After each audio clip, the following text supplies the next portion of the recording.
এখানে আসছি 72-তে।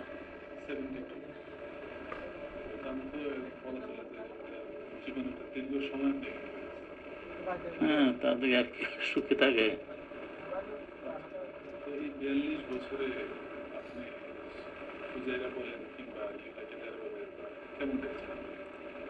না, আলহামদুলিল্লাহ, ওরা তো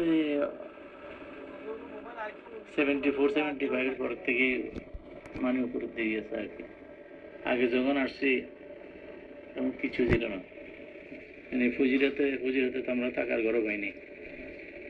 ওই দোকানের অর্ধেক পার্টিশন দিয়ে পিছনে বিছানা টিছানা রাখতাম, রাত্রে হইলে বাইরে ঘুমাতাম, সকালে উঠে কুয়াশায় সব বিছানা ভিজে যেতাম।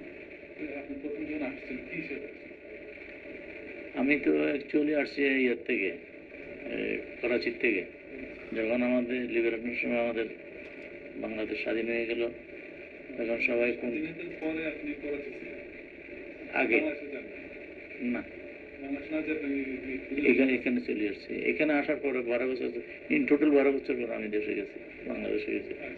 বাংলাদেশে প্রথমবার গেছি, সে পাসপোর্ট পেয়েছি আবুধাবির থেকে। আমাদের পাকিস্তানি একটা পাসপোর্ট ছিল আমার কাছে, তখন শামসুল আলম আর এসকে কবির, চার্জ ড্রাইভার ছিল শামসুল আলম, আর এসকে কবির ছিল ফার্স্ট সেক্রেটারি। আমরা কুয়েত থেকে আসি, এখানে একটা হোটেলে অফিস নিয়েছিল। আমরা সৌজন্যমূলক সবাই কাজ করতাম, আমরা কিছু মানুষ জোগাড় করে দিছি। ওই সময় আবুধাবিতে ছিল 1100 কতজন বাঙালি, দুবাইতে ছিল 1600, শারজাতে ছিল 120 জন, রাসেল খাইমাতে ছিল 70-80 জনের মতো,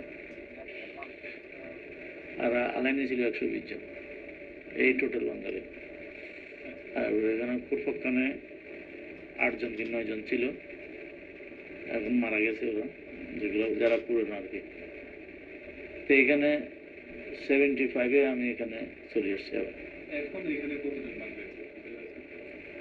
ফজিরাতে দিব্যা ফজিরা কল্পা ইয়ে নিয়ে আমরা একবার মানে একটু আইডিয়া করছিলাম, 70-এর মতন হবে, 70,000-এর মতন হবে। কেমন লাগছে এটা তো বলা যায় না, মজবুরি হয়ে যেতে অনেক কিছু ভালো লাগে, ভালো না লাগলেও ভালো লাগবে, বুঝতেছি।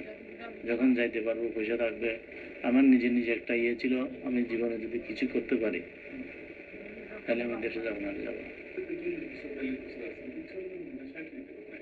না। ন্যাশনালিটি এখানে দেয় না, এটা আর দরকার নেই না। এখানে দিছে, ডাক্তার শামসু ছিল, ওদেরকে দিয়েও, যেটা সে পার্সোনাল ডাক্তার ছিল, আছে মোটামুটি ভালো আছে, অন্যান্য কর্মের থেকে ভালো আছে। কিন্তু আমাদের কিছু বাঙালি আছে আর কি, নাম নেওয়া যাবে না, ওদেরকে বললো, যেমন কিছু লোক ওখানে রন্ডে বটে বসে তাস খেলতেছে। আমি বাংলাদেশ সমিতির প্রতিষ্ঠাতা হিসেবে বাবাকে সবাই চিনে, আমার একটু খারাপ লাগছে। আমি এখানে বললাম যে তোমরা এত রাত্রে এখানে রাত্রে পিঠে বাজতেছে, যেখানে কাজ করতে ইয়ে করতেছ, আচ্ছা ঠিক আছে। এরা একজনের দিকে হাসি উঠলো, ঠিক হয়ে যাবে। আমি কিছু বলতে পারতাম, আধা ঘন্টার মধ্যে পুলিশ হাতে গেছে, নিয়ে গেছে। আল্লাহ এটা আমাকে বাজায়, নিজে নাহলে বলতে তো দেখা গেছে, কারণ আমি প্রেজেন্ট থাকতেই ওরা আসে নিয়ে গেছে। এইরকম আমাদের কিছু লোক বুঝে না, বুঝতে চেষ্টাও করে না।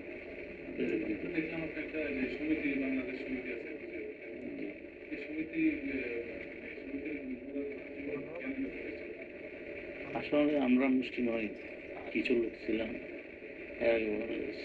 সিলেটের একজন গিয়েছিল, অ্যাম্বাসেডার ছিল ফরিদ আহমদ চৌধুরী, ও অ্যাম্বাসেডার ছিল আবুধাবিতে, ও এখানে আসছিল। এর আসার পরে আমাদের সাথে কথাবার্তা বলে বলে যে তোমরা একটা সমিতি কেন করতেছ না, একটা সমিতি বা একটা ক্লাব এই ধরনের কিছু, তো সবচেয়ে ভালো একটা সমিতি করতে পারলে।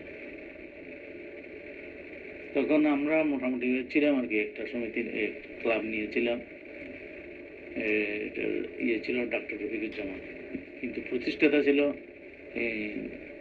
একজন বোয়ালখালী ছিলেন, চিটাগাং বোয়ালখালীর প্রফেসর আবু নাসের, সৈয়দ আবু নাসের, পরামর্শ মানে আমাদের দেশের লোকেরা তো মনে করো যে ওখানে আসার মতো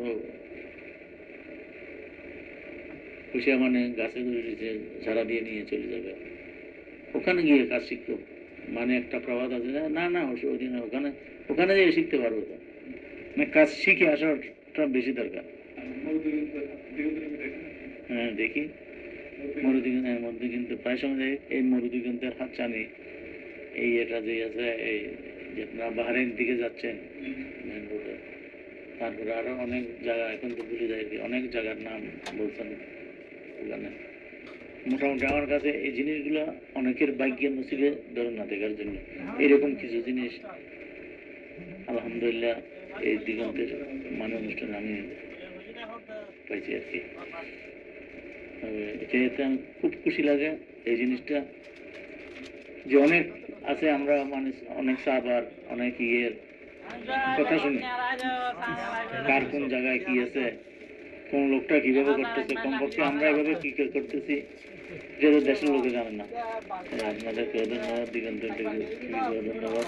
শতাব্দী গ্রুপ, মরুদিগন্তের হাতছানি, সুপরিকল্পিত